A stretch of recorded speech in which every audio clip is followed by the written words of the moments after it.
Hello, Madison Shakespeare here again with a snap yarn. I'm going to very briefly speak to you about cultural protocol.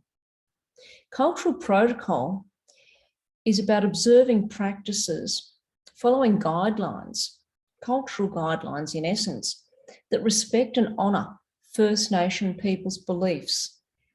This ensures that we as Indigenous Australians are able to realise our cultural safety.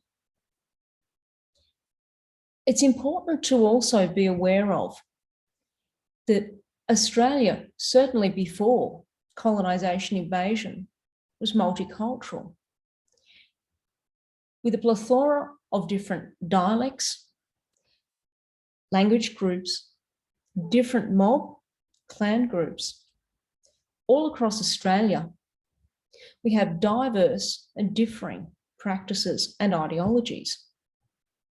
Accordingly, it's really important that when considering cultural protocol, that you don't consider notions of cultural protocol too generally. There's always a risk that if generalisations are made, then stereotypes may inform your practice. And if generalisations are made, then perhaps you may not be observing specificities significant and important to specific clan community groups.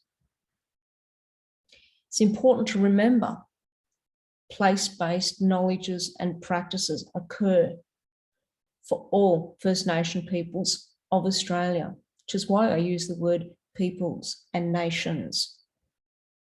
So it's a very plural consideration, specifically when looking at cultural protocol.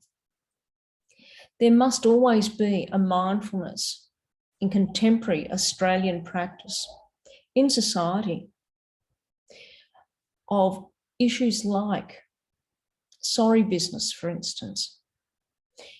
This is a business, cultural and spiritual practices that surround the passing, the death, the dying and the passing of people. Depending upon what family and community specific to the person who has passed believe and dictate, sorry business is aligned with their wishes. So if there is a member of community, general community, who is a First Nation person, then there is a whole series of cultural protocols associated with their passing. Things that affect aspects like time, how long it takes before, for instance, you can mention their name or show a picture, photograph of them, play their music. All of these considerations, the guidelines, are clearly the business of the family, their family, and it's up to their family members to specify all of those aspects of appropriate, respectful consideration of the person who has passed. Other cultural protocol surrounds aspects of sacred business, the specificity of women's business and men's business.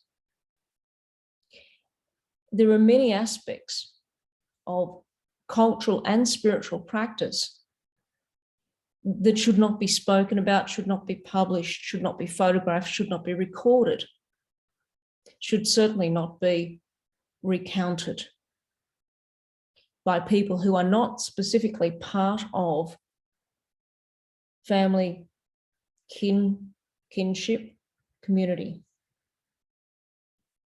So when looking at, for instance, certain sites, places on country, it's really important that you inform yourselves about how an area was specifically used, whether it is women's ground, whether it is men's ground,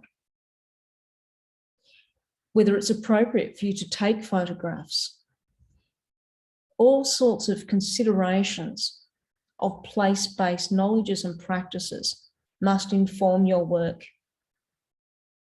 This is about protecting our sacred spiritual and cultural knowledge. And certainly the protection of knowledge is something that we take incredibly seriously. In the past and still presently, it's not uncommon for sacred lore, and I'm going to spell that L-O-R-E, to be protected in ways of, for instance, transient teaching. So, for instance, if we were called upon to teach a person about aspects of our spiritual lore, then we'd actually do it perhaps if we were from Gamilaroi country, which is north of New South Wales. We would do that by explaining, demonstrating, perhaps drawing icons and other aspects in the sand, literally. And then once the lesson that needed to be taught had been learnt, we'd smooth the sand over. And therein protecting that lesson and the knowledges that were taught. These are just a couple of examples of cultural protocol and why it's so significant and important to ensure that all peoples have a deeper understanding of why we practice these specific protocols and why we all need to be mindful and respectful of them. Thank you.